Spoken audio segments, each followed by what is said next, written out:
Hello friends, मेरे YouTube channel ज्ञान जागरण coaching centre में आप सभी का हार्दिक स्वागत है। हमारे चैनल को लाइक शेयर कमेंट तथा सब्सक्राइब करें और हमारे वीडियो को अंत तक दिखाइए। हम आपको 67वीं बीपीएससी परीक्षा 2022 के कुछ मैथमेटिक्स के क्वेश्चन के बारे में बताएंगे जो आप कम समय में हल कर लेंगे। क्वेश्चन है आपका, रोहन की आय का 2/3 रोहन की आय का 2/3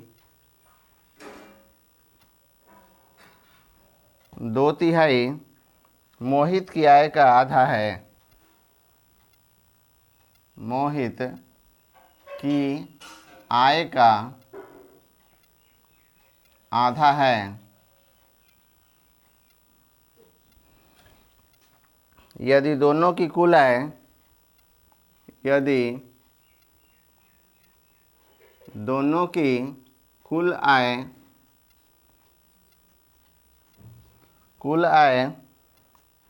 38,500 रुपया है। 38,500 रुपया है तो 38,500 रुपया है तो दोनों की आय का अंतर क्या है? दोनों की आय का अंतर क्या है? अंतर क्या है? इसको हम सॉल्व करेंगे बहुत ही कम समय में। रोहन की आय तो रोहन की आय आपका कितना है? 2/3। 2/3। मोहित का आय तो मोहित का आय आपका कितना है? 1/2, आधा है। 1/2। इसलिए रोहन की आय अनुपात मोहित की आय। इसलिए रोहन की आय अनुपात मोहित की आय तो यहाँ हो जाएगा आपका 1/2 गुने 1/2 गुना 3/4। 1/2 गुना 3/2 बराबर 3/4 बराबर हो जाएगा 3:4। 3:4। इसलिए अभिष्ट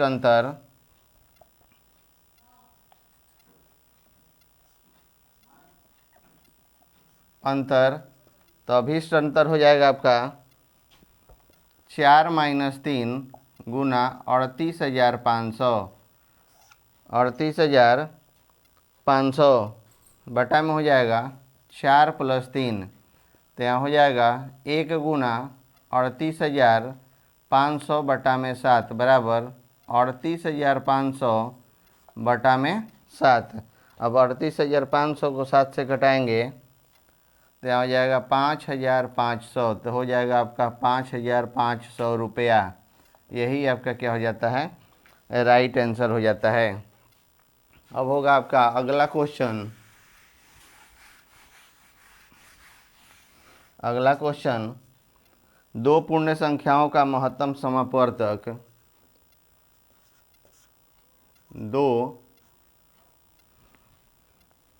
यहाँ हो जाएगा दो पूर्ण संख्याओं का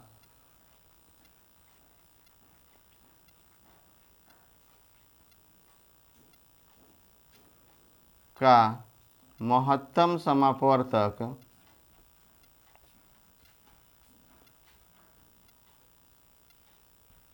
5 है। महत्तम समापवर्तक 5 है और उनका लघुत्तम समापवर्तक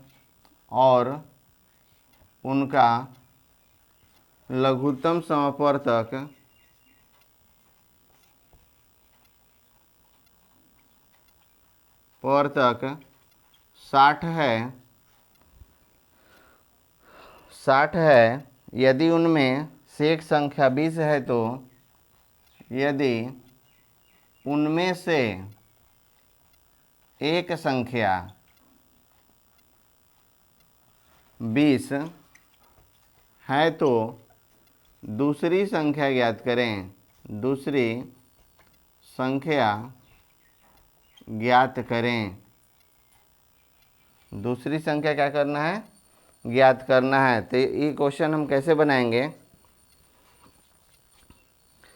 चूँकि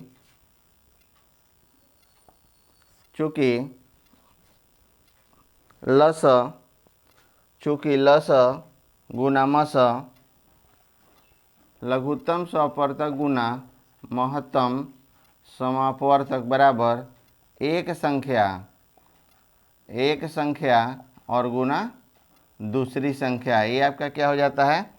फॉर्मूला हो जाता है। एक संख्या बराबर दूसरी संख्या। निकालना क्या है आपको? दूसरी संख्या। लघुत्तम दिया है, महत्तम दिया है और एक संख्या दिया हुआ है, इसलिए दूसरी संख्या बराबर मस गुने लस बटा में पहली संख्या। मस गुना लस और बटा में पहली संख्या। तो हो जाएगा आपका 5 गुना 60 और बटा में 20, यानी कि 300 बटा में 20।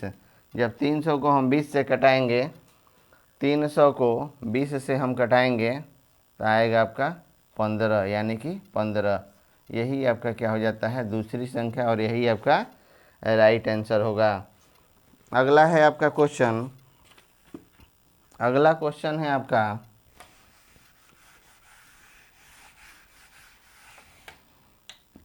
ए और बी मिल करे काम को। क्वेश्चन 3, ए तथा बी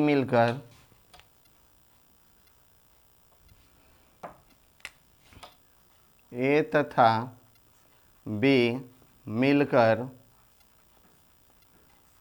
एक काम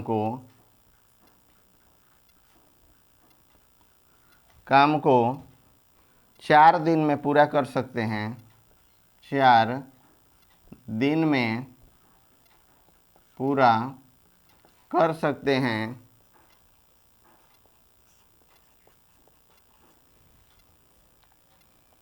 यदि अकेला ए इस काम को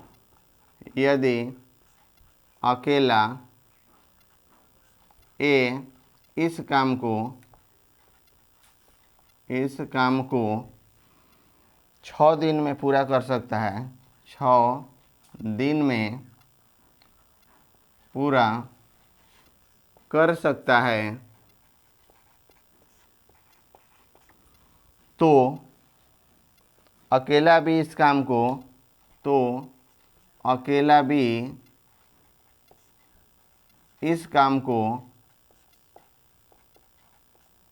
को कितने दिन में कर सकता है? कितने दिन में कर सकता है?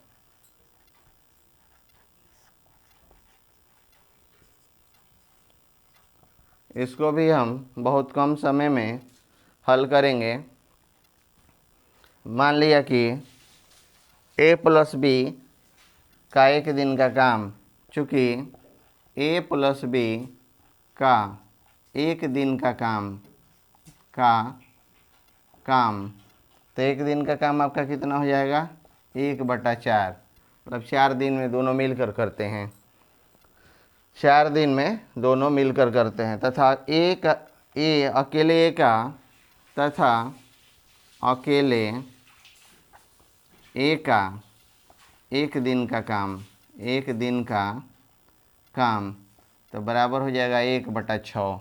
1/6 अकेले ए क्या करता है? 6 दिन में काम करता है। इसलिए अकेले बी का एक दिन का काम तो एक दिन का काम अकेले बी का आपका कितना हो जाएगा? 1/4 माइनस 1/6। 1/4 माइनस 1/6 तो यहाँ हो जाएगा 3 माइनस 2 और बटा में आपका हो जाता है 12 बराबर 1/12। अकेले भी इस काम को कितना दिन में करेगा? 1/12 दिन में, 1/12 दिन। यही आपका क्या हो जाता है? राइट आंसर हो जाता है 1/12।